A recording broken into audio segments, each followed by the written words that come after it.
जों बहायबाय बेखिनि मानखौ बिनि उनाव जोङो बिसिनि माना मा दं बेखौ जोङो मानखौ टेबोलाव नायनानै बहायनांगोन। टेबोलाव नोंथांमोना टेबोलखौ नायनो हागोन। जि टेबोला जोंहा बेनि सिगाङाव होनाय दोङो बे टेबोलनि मानखौ गोसोआव लाखिनांगोन। बे टेबोलनि मानखौ गोसोआव लाखिजोबनांगोन अब्लासो बेखिनिखौ बानायनो हागोन।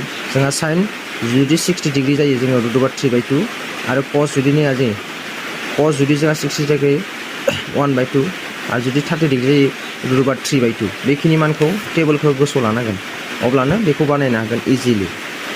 दा बिदिब्ला जों फै साइन जोंहा 60 डिग्रीयाव जों दानि √3/2 इनटु कस 30 डिग्रीयावबो दङ जोंहा √3/2 प्लास साइन 30 डिग्रीयाव मोनदों जोंहा 1/2 आरो कस 30 डिग्रीयाव मोनदों जोंहा 1/2। बिदिब्ला जों बेखौ सानजाबदों नै √3 मोननै सानजाबब्ला जोंहा 3 मोनो। नोंसोर सिगाङाव मोनबो जानांगौ √3 इनटु √3 इज इक्वल टु जों 3 लिरनो हायो। अब्ला जों √3 जुदि मोननै सानजाबोब्ला जोङो 3 लिरनो हायो आरो नै सानजाबोबा जोङो 4 दाजाब बेबायदिनो 1 जों 1 सानजाबोबा 1 आरो 2 जों 2 बेसेबां जोंहा 4। अब्ला जों बेखौ दुसासाला 4 आरो 4 नि दुसासाया जोंहा 4आनो जायो।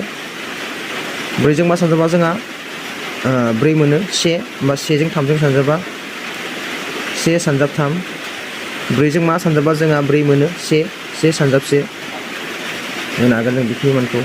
अब्ला जोङो सानजाबनाया बे जोंहा सिङाव फैगोन 4 1 जों 3 जों सानजाबा 3 1 जों 1 बा 1 बेनि उनावहाय जोंहा नैया 4 आरो 4 रानबा बेसेबां 1 एन्सारा जोंना बेनो 1। दा नोंथांमोना बेखिनिखौ बुजि मोनबाय होनना साननांगौ आंनो 4 जों 4 रानोबा जोंहा 4 जों 4 रानोबा 1। दा बेखिनिखौ नोंथांमोना बुजि मोनबाय होनना आं सानो। जुदि बुजि मोनो नोंथांमोना कमेन्ट बक्सआव खोन्थाहरनो हागोन। थेंक्स।